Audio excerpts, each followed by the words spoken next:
Ok, on se retrouve pour la correction de l'activité, page 360-361. Donc en question 1, on vous demandait quels sont les quatre principaux types de centrales utilisées dans le monde. Donc il existe quatre types de centrales: les centrales éoliennes, les centrales hydroélectriques, les centrales thermiques à flamme et les centrales thermiques mais nucléaires. Quelle source d'énergie utilise chacune d'elles? Donc là, l'éolienne va utiliser l'énergie cinétique du vent, d'accord, on le voit ici sur le diagramme. L'hydroélectrique va utiliser l'énergie cinétique de l'eau. La centrale thermique à flamme va utiliser de l'énergie cinétique de l'eau, mais sous forme de vapeur. Et dans la centrale thermique nucléaire, on va utiliser de l'énergie cinétique, pareil, de l'eau sous forme de vapeur. Du coup, en question 2, quel est l'élément commun à tous les types de centrales? Et bien, en fait, c'est à chaque fois l'alternateur. Donc ici, pour l'éolienne, l'alternateur se trouve là. Le barrage, c'est à cet endroit. Les centrales thermiques à flamme là. Et les centrales nucléaires, ça se trouve ici. Donc il y a un objet commun à toutes les centrales, c'est l'alternateur. Du coup, cet alternateur, en question 3, on vous demande quelle conversion d'énergie est commune à toutes les centrales électriques. En fait, toutes ces centrales électriques transforment, grâce à cet alternateur, de l'énergie cinétique en énergie électrique. Donc là, on le voit sur le diagramme ici, hein, l'énergie cinétique arrive sur l'alternateur pour former de l'énergie électrique. Et ça, on le trouve sur toutes les centrales, que ce soit nucléaire, thermique à flamme, hydroélectrique. En question 4, dans les centrales électriques, du coup, quelle forme d'énergie est toujours recherchée pour obtenir de l'énergie électrique? Vu qu'on a trouvé un objet quasiment magique, l'alternateur, pour produire de l'énergie électrique, et que il faut le faire tourner, les ingénieurs cherchent toujours à avoir de l'énergie cinétique. Alors soit avec de l'air, soit avec de l'eau liquide, soit avec de l'eau sous forme de vapeur. Voilà. Donc le but, c'est d'avoir de l'énergie cinétique pour faire tourner un alternateur. Du coup, l'objet le plus important dans les centrales, c'est l'alternateur. Alors là, justement, avant, je vous ai promis là une photo d'hydrolienne. Donc voilà, c'est l'éolienne sous-marine. Ça ressemble à ça. Alors comment ça fonctionne un alternateur? Alors déjà, à quoi ça ressemble? Ça ressemble à ça, donc la centrale électrique. Hein, donc des alternateurs, c'est assez gros. Hein. On voit, il y a les hommes à côté, donc ça doit faire allez, 5 mètres, 5 mètres de diamètre, à peu près. Et sinon, vous avez peut-être sur d'anciens vélos des alternateurs de bicyclette. On appelait ça dans le temps des dynamos. Vous avez peut-être essayé de rouler avec des vélos de vos parents ou grands-parents. Il y avait ça. Alors, comment ça fonctionne? J'ai une vidéo qui est bien faite puisqu'elle permet de réviser le chapitre 2 du cours de 3e sur la structure des atomes.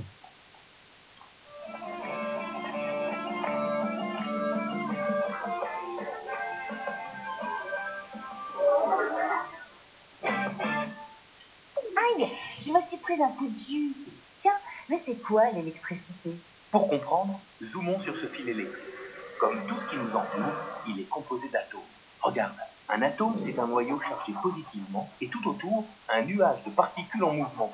Ce sont les électrons chargés négativement. Dans les matériaux conducteurs, comme ce fil de cuivre, certains électrons sont baladeurs. Ils passent d'un atome à l'autre. On les appelle les électrons libres.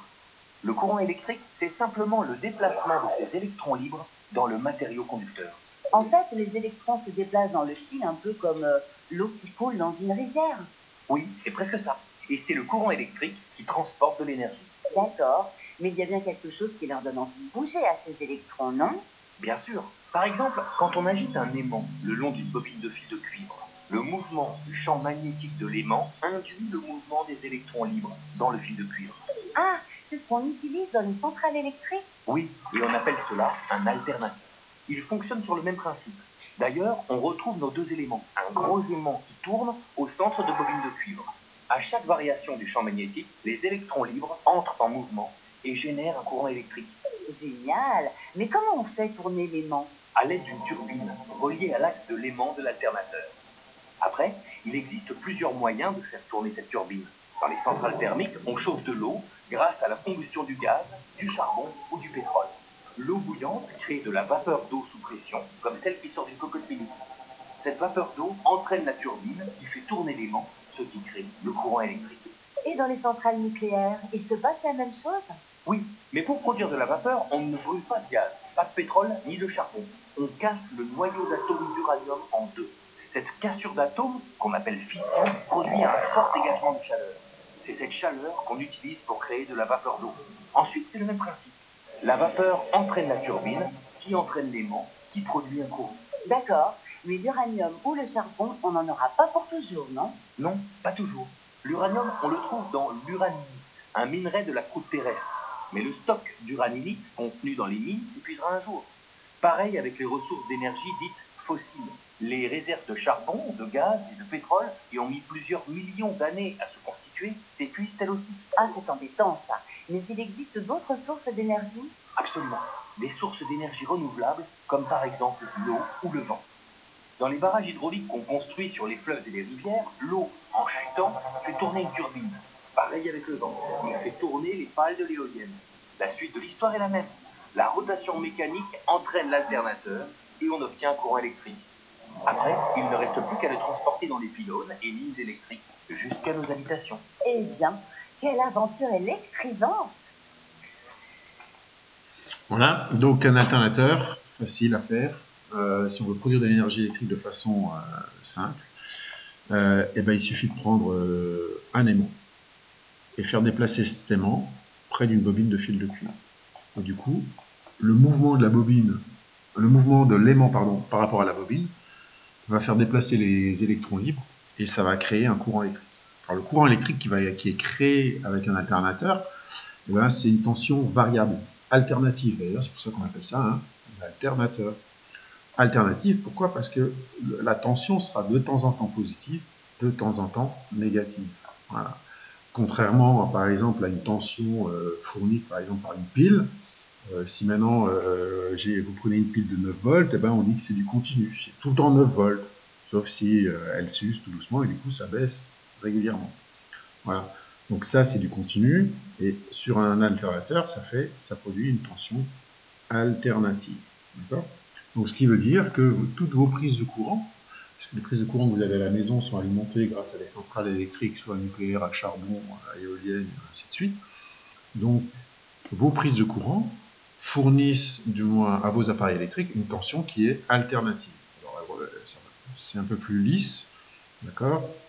Et ça fournit une tension alternative sinusoïdale, on dira. Du coup, les transferts d'énergie, un alternateur reçoit quoi? Lui, il va recevoir de l'énergie mécanique. En fait, c'est de l'énergie cinétique, puisqu'il y a de l'eau, soit liquide ou en vapeur, ou alors de l'air en mouvement. Ces composés vont donner de l'énergie cinétique à l'alternateur, qui va fabriquer de l'énergie électrique pour le redistribuer au réseau électrique. Donc ça serait dans un monde parfait, où l'alternateur recevrait 100 joules d'énergie mécanique, et il fabriquerait du coup 100 joules d'énergie électrique. Sauf que c'est pas complètement parfait, il y a des pertes, et du coup très souvent c'est de la chaleur, et du coup une partie de l'énergie que l'alternateur reçoit, par exemple 100 joules d'énergie cinétique d'eau en mouvement, eh ben, il y aura peut-être 10 joules qui vont être perdus, et seulement 90 joules transformés en énergie électrique. Alors ça, on s'en rend bien compte. Par exemple, si vous avez déjà roulé avec un vélo avec une dynamo, quand vous branchez la dynamo sur votre roue de vélo, eh ben, on sent que ça freine beaucoup. Voilà. Donc ça, c'est des pertes. Voilà pour ce chapitre consacré à l'énergie, à la production d'énergie électrique.